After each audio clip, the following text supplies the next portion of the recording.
What's something you were told as a kid that turned out to be a horrible lie? My brother Malcolm left when I was 7. One day he was there playing video games with me. The next day my parents sat me down with these weird serious faces and told me he got into this amazing college program. Really special, they said. Super exclusive. No phone calls allowed, no visits until he graduated in 4 years. I cried for weeks. Malcolm was my best friend. He taught me how to ride my bike, how to throw a football, how to beat the final boss in Super Mario. Now he was just gone. Every birthday I'd ask when he was coming home. Every Christmas I'd save him a present. Mom would get this tight smile and say he was still too busy studying. Dad would change the subject real quick. Years went by. I stopped asking. The family photos on the wall got rearranged somehow. All the ones with Malcolm just disappeared.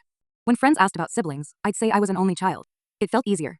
Fast forward to my freshman year of college. I'm sitting in my dorm at 2. I'm procrastinating on a paper when Malcolm pops into my head.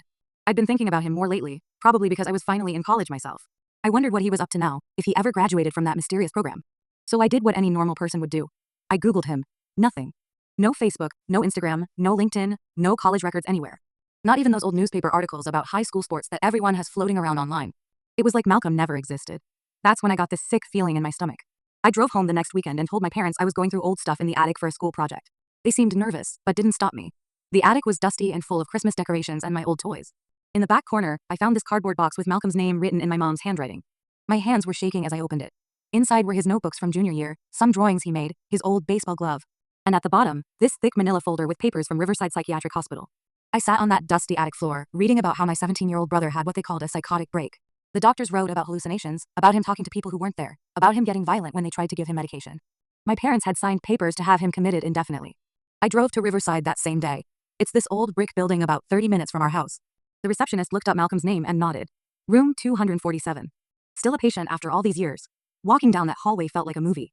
The floors were this gross green linoleum that squeaked under my shoes. I could hear random shouting from behind doors, TV shows playing too loud. Room 247 was a common area with a bunch of chairs and a TV.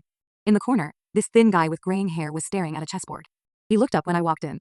It was Malcolm. Older, quieter, but definitely him. Same blue eyes, same scar on his chin from when he fell off his bike when we were kids. I sat down across from him and said his name.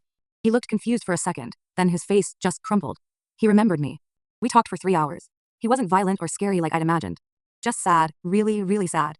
He told me about the voices that used to be loud but were quieter now with medication. He asked about mom and dad, about school, about everything he'd missed. When I got home, I confronted my parents. They were watching TV in the living room like it was any other Sunday night. I threw the hospital papers on the coffee table. The silence was deafening. Finally, my dad cleared his throat and said they were protecting me, that I was too young to understand.